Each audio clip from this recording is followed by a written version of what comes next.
Hello and welcome to the fiscal year 2024 Annual Action Plan, Second Substantial Amendment Public Hearing. I'm Dawn Magnuson from the HUD reporting team. Our presentation today is being delivered by the California Department of Housing and Community Development from the Division of Federal Financial Assistance, or DFFA. Next slide, please.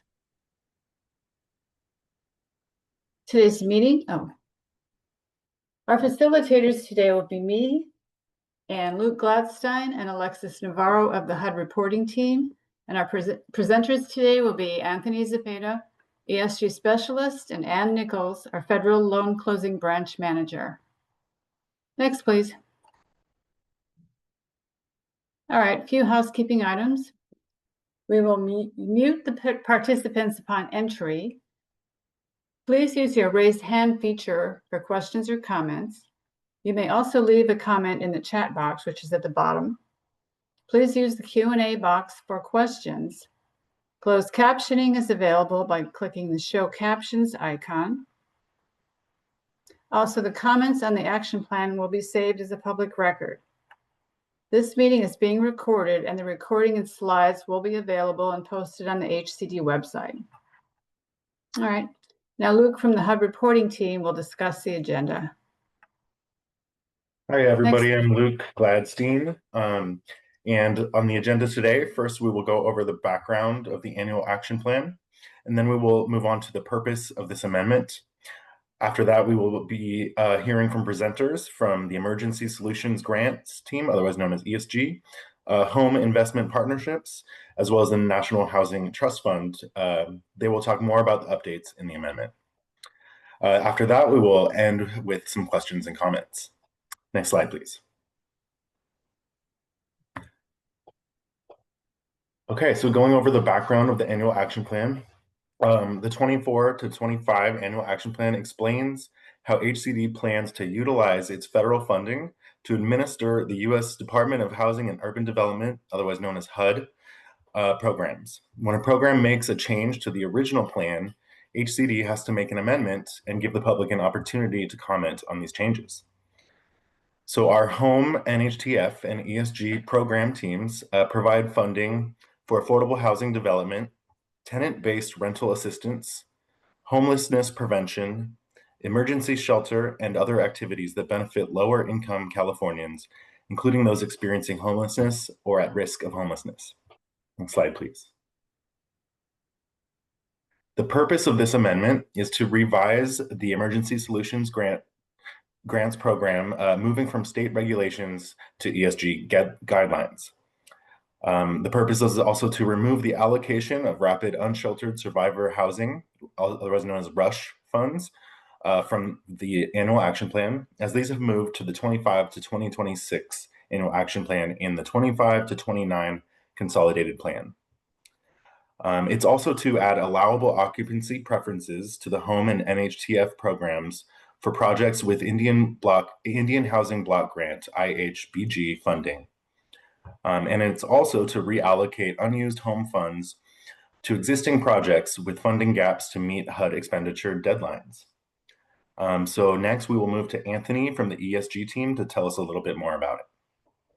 Thank you, Luke, and good afternoon, everyone. As mentioned in a previous slide by Luke, the HCD ESG program has replaced the somewhat outdated ESG state regulations with the ESG program guidelines. This process was completed and approved in December of 2024. The purpose of the change was to replace, as I mentioned, the ESG existing state guidelines, which were a bit antiquated and very rigid in terms of their structure, and we replaced them with the ESG guidelines, which will streamline the distribution of the funding. It provides increased flexibility in the implementation of the ESG program, and it reduces the administrative burdens of running the program for both HCD and our ESG grantees.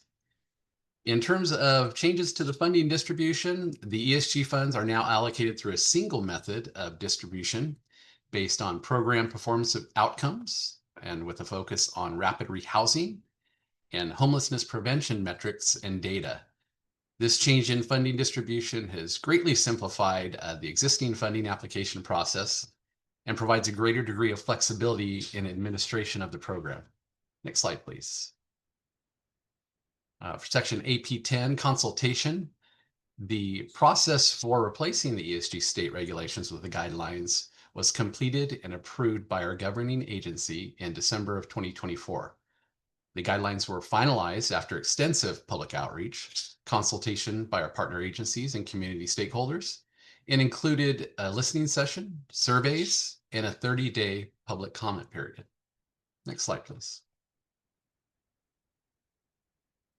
For method of distribution, under the new ESG program guidelines, funding allocations, which previously were spread out over 3 different funding application periods and 3 different NOFAs, were merged into a single method of distribution with a single NOFA through an over-the-counter application process. By consolidating our old methods into a new single method of funding distribution, it replaced a somewhat complicated multi-NOFA process, and it simplified the application process for our grantees and for our administrative staff at HCD. In addition, there were key changes to the ESG program administration that include a 10% cap on homelessness prevention, compliance with federal Buy America, Build America Act requirements, and we successfully implemented a waiver for rental assistant fair market rent effective in January of this year. Next slide, please. In terms of program requirements, the ESG program guidelines incorporate new performance standards based on HMIS metrics. HMIS stands for Homelessness Management Information Systems and is a required data tracking system for all ESG grants, a federal requirement for all ESG grants.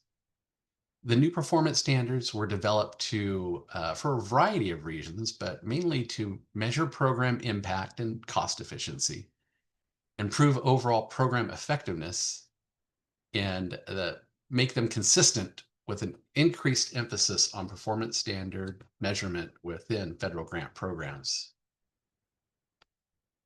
That wraps up the overview of the changes to the ESG annual program. Next, we will provide a brief update on the ESG CV program. So going back to the ESG annual program, it's been around for over 30 years, and it provides funding for the ESG program on an annual basis.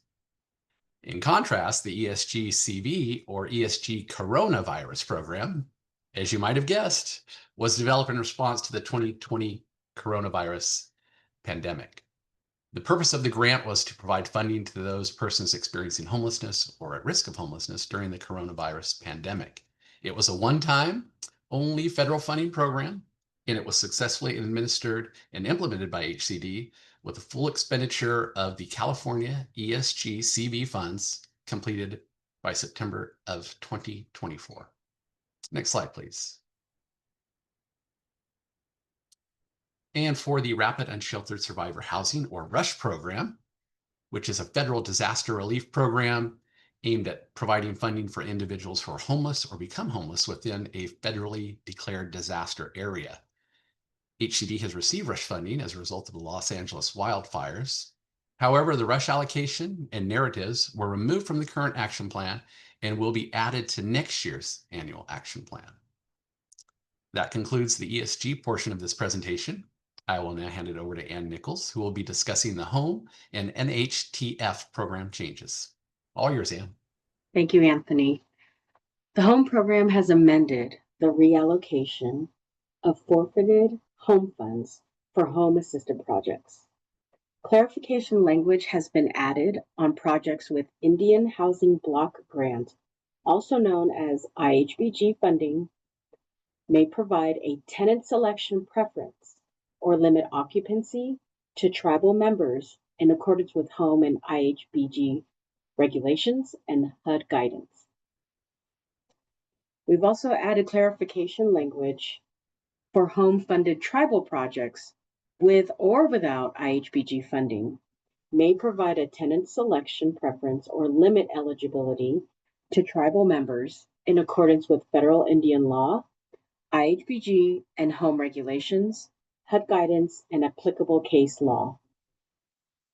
Next, we've also added clarification language with respect to unused home funds, which may now be reallocated to existing home projects with funding gaps to meet HUD expenditure deadlines. Next slide, please. Clarification has been added for NHTF projects with Indian Housing Block Grant funds may provide tenant selection preference or limit occupancy to tribal members in accordance with NHTF and IHBG regulations and HUD guidance. Clarification was also provided for NHTF projects located on Native American land with IHBG funding that are subject to their adopted tribal admissions and occupancy standards, also known as TAOS or TAOS, as long as the TAOS complies with HUD's IHB non-discrimination requirements. If the Native American entity has not adopted a TAOS, then the management and maintenance requirements of the NHTF guidelines apply.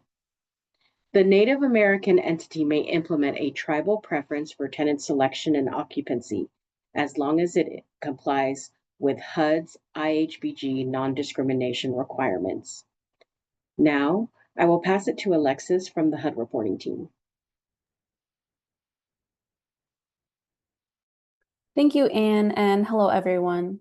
The public comment period for this amendment will be from September 3rd through the close of business October 3rd, 2025 at 5 p.m. Pacific Standard Time. This slide shows where to find the amendment. If you go to hcd.ca.gov, then you go to the top tab that says Policy and Research, then click Plans and Reports. You will see all the annual action plans and amendments as shown in the red circle on the screen. A member of the HUD reporting team will also drop a link to the amendment in the chat so you can view it.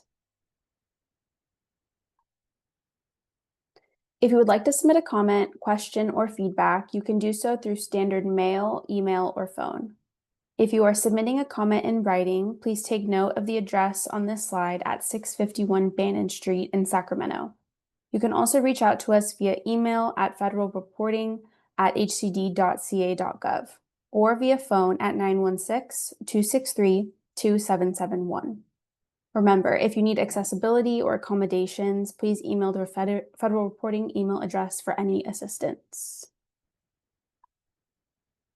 Thank you all for joining us today and for your attendance in this public hearing. We appreciate everyone's feedback and attentiveness to what we're doing here at the Division of Federal Financial Assistance at HCD. On behalf of the entire team, thank you again for your time and your engagement. I'm going to now move on to the next slide and pass it over to Dawn.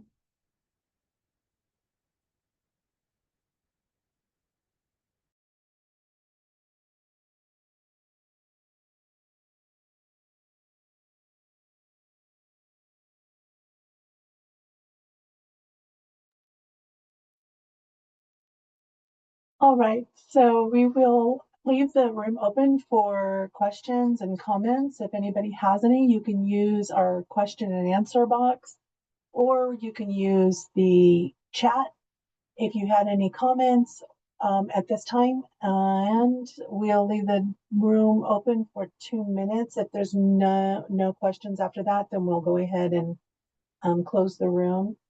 That's the conclusion of our presentation. So if you have all your answers, you're more than welcome to leave the presentation at this time, and we look forward to seeing you again in our next public hearings.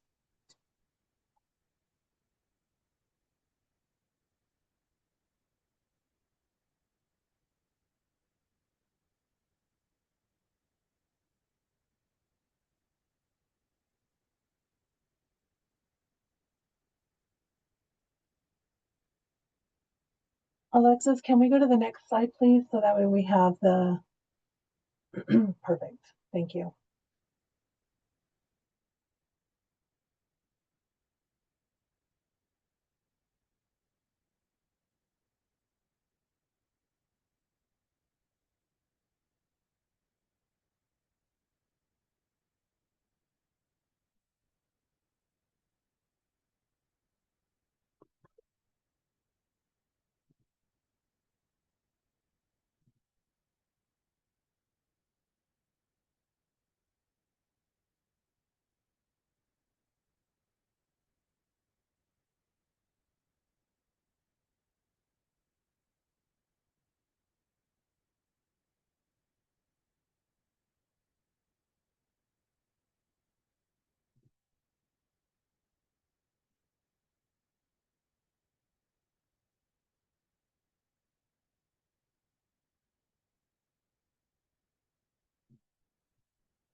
All right, seeing that there are no further questions or comments, did somebody have something to say?